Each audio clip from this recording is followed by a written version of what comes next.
So I'm pretty late to this party. The G9 Mark II was announced on September 12th. Now I shoot with the G9 Mark I. I use it for stills, a bit of video, and I just want to compare what I've heard from reviews of the G9 Mark II to my experiences with the G9 Mark I, what I'm happy they changed, what I'm not happy they changed, and what I'm kind of looking forward to seeing in the G9 Mark II.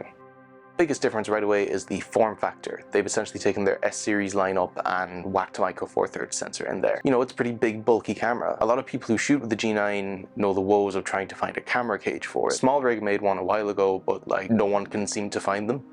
And while AliExpress is handy for finding, there's none for the G9. The advantage now is that Lumix says all camera cages, battery grips, batteries, pretty much most accessories for their S-series will work for the new G9, which means that when you're spending all this money on a brand new G9, you don't have to worry about buying new camera cages. You can buy pre-owned ones or used ones. And just on the note with the form factor change, that also means they've removed the top LCD. I think it's one of them things people are going to miss for a week and then just kind of not realize that they missed. I recently picked up a smaller camera body. I picked up the EM5 Mark II for a pretty good price used. I'm going to make a full video on this soon, but there's no top LCD, and I missed it initially when shooting, but after a few days I just didn't notice it, and I think that's going to be the case for G9 Mark II users, particularly when you add in the fact there's a bunch of new shiny extras they're going to be messing around with.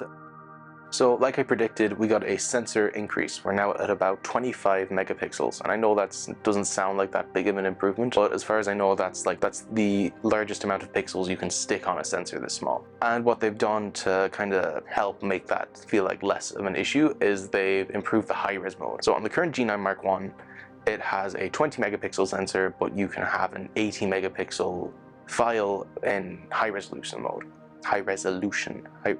So I made a video on this recently enough actually called 2 megapixels matter. I used it to take an 80 megapixel file, and then I even used the super resolution in Lightroom to make that 160 megapixels. Pretty big files. And how it works is it shifts the sensor 1 pixel, 1 pixel, 1 pixel, 1 pixel, and then stitches them in camera to make essentially like a panorama, but there's a bit of added post-processing to stuff like motion blur and all that kind of stuff. So on the current G9, I don't really use this handheld, but it looks like on the G9 Mark II, you can use the 100 megapixel mode handheld. I don't think that's going to be the case for fast-moving subjects like for panning shots or sports photography or anything like that, but for landscapes or whatever where you're just kind of holding the camera, that's going to be a big pro for some people, particularly if they like to crop in or if they're printing their images super big for billboards. The stabilization has apparently improved dramatically. Now I think the stabilization in this camera is amazing already. If you've got a lens that's stabilized, like this 12-60, and then your camera body's also stabilized, I can handhold a shot for about 2 seconds at the wider end. But from what I've seen in like Emily from Micro Four Nerds review, it's like having a dolly. It's amazing. I've seen videos of someone who's just like walked backwards and it looks like they've got like a steady cam in the back of a car that's driving backwards.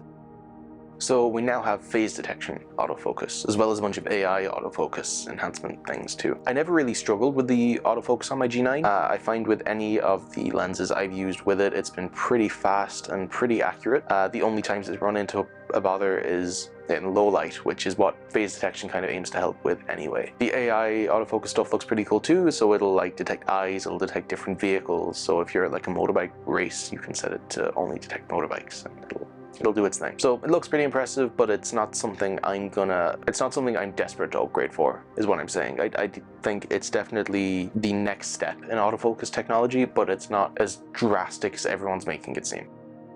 So video-wise, we're getting a pretty big upgrade. So the G9 that I'm filming on now, it'll do really nice 4K. I think, is it 10-bit 4K? I'll put a little like thing. So it does 4K and I can shoot in Vlog, which means my footage looks really dull and boring, but I get more control over it after the fact, basically. Now, that wasn't included stock with the G9. That was like an add-on that Panasonic sold you after the fact. Mine just came with it. So the G9 Mark II will do 5.8K resolution with Vlog, and you can even have real-time LUT. So think of that as if you're taking a raw image, but you're previewing what a preset will look like on the image.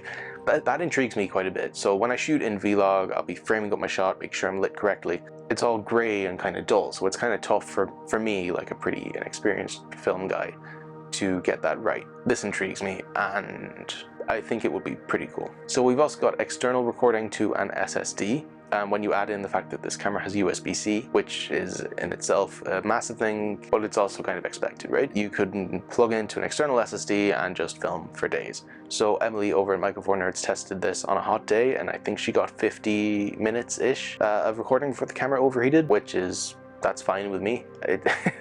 I live in Ireland where it rarely gets hot, and unlimited recording sounds good.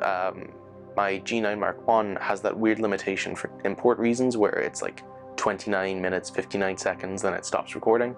But considering I mainly do pieces to camera, that's not really an issue for me. We've got two UHS 2 SD card slots, which the Mark I has. And dual SD card slots is amazing. I wish every camera I use had it, so I can have one for video, one for stills, or I can have one for RAWs and one for RAWs and JPEGs, or I can have one for RAWs, one for just JPEGs. Or if you're shooting something really important, you can have it so it clones one card to the other and you have it back up instantly. So pretty handy, and they seem to be marketing this as a professional camera because that's what it is for all intents and purposes. The features like the phase detection autofocus, the dual SD cards, the weather sealing. Did I mention the weather sealing? So it's being reported at $1,800-ish, right? So it's probably going to be about that in euros, even though it should be less when you do the conversions. But you know, I'm thinking it's going to be costing about €1,800 just for the body. Now there'll probably be deals with lenses. There's a few new lenses being released. You can buy a used G9 body at the moment for about €800 for one in decent condition. So the question now is, would I upgrade? I think for my uses, I'm not sure at the moment. It's quite a big expense. So I look at the features that would make it worth it for me with the upgrade. So we have the improved megapixels, and I'm gonna be honest, the 20 megapixels on the G9 is more than suitable for what I do. We have the phase detection autofocus, which is not something I think I need, but I think it's one of the things that if I actually tried it for like a week, I'd miss it when I move back. Just cause the new G9 is so big and bulky, I'd love to see someone just stick either like the 20mm prime from Lumix or is it the 12 to 32 little pancake zoom? I'd love to see that on there just for kind of like a comedic effect. But yeah, it's pretty exciting to be a Micro Four Thirds shooter and see what's being released. But I think also the gear acquisition syndrome's hitting a lot of us. I think Micro Four Thirds is this great system for street photography, walkabout photography, and the whole selling point of the system, or at least to me, right, is that it's really small and compact. I mean, this lens is 24mm to 120mm full frame equivalent, and it's about the size of the Canon 18 to 55.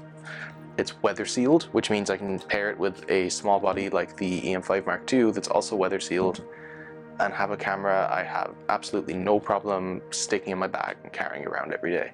I can stick a small prime on, like I'm filming this with the 25mm at the moment. I can stick that on my camera and I have this really small, nearly pocketable camera. I'm excited to see whether they're going to release like a GX9 Mark II or something like that. That's something people have been asking for. But I'm still impressed with what they're offering, and I can't wait to hopefully try one day.